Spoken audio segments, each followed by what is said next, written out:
Hey të rinj të Shqipërisë, kam një pyetje për ju. Pse jeni kaq pak të interesuar për politikën dhe të drejtën tuaj për të votuar? Më 11 maj, rreth 114.000 prej jush të rinj do të kenë një fuqi të re në duart tuaja, të drejtën për të votuar. Por sipas zgjedhjeve të kaluara, pjesëmarrja ishte vërtet shkënjyese. Lokalet 2023, vetëm 13.5%. Parlamentare 2021, 17.5%. Lokalet 2019, 15.2%. Parlamentare 2017, 22%. Pra cili është problemi? Nuk ka besim, nuk ka motivim, apo thjesht s'ka informacion? Erdha për të folur me të rinj dhe ku tjetër përveç se në universitet.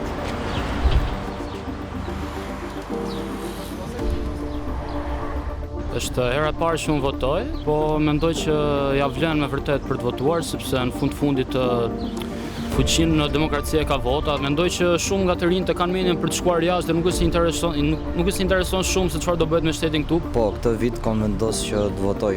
Të rinjt mendojnë se vota e tyre nuk do ketë një impakt në zgjedhje, sepse mendojmë se është dikush tjetër që i komandon nga lart. Se më shumë të pjesët të rinjve sot po shkojnë kanë interes rreth jashtë shtetit. Është hera e parë që unë votoj dhe prandaj është thjesht një zgjedhje ime, që okay, kam mbush 18 vjet, mendoj se votat tona nuk arrisin.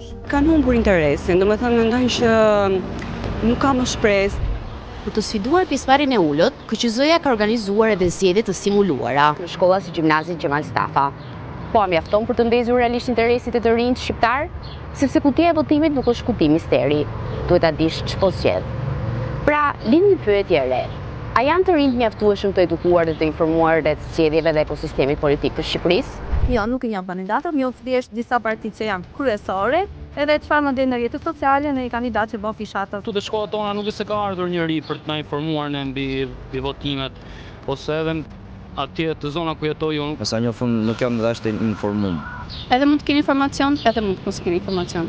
Kjo varet sa të interesuar janë ata rreth zgjedhjeve aktualisht dhe sa ndikohen nga familja, sepse ka disa të rinj që mund të kenë familje shumë fanatike, le të themi, rreth procesit të votimit, edhe influentohen.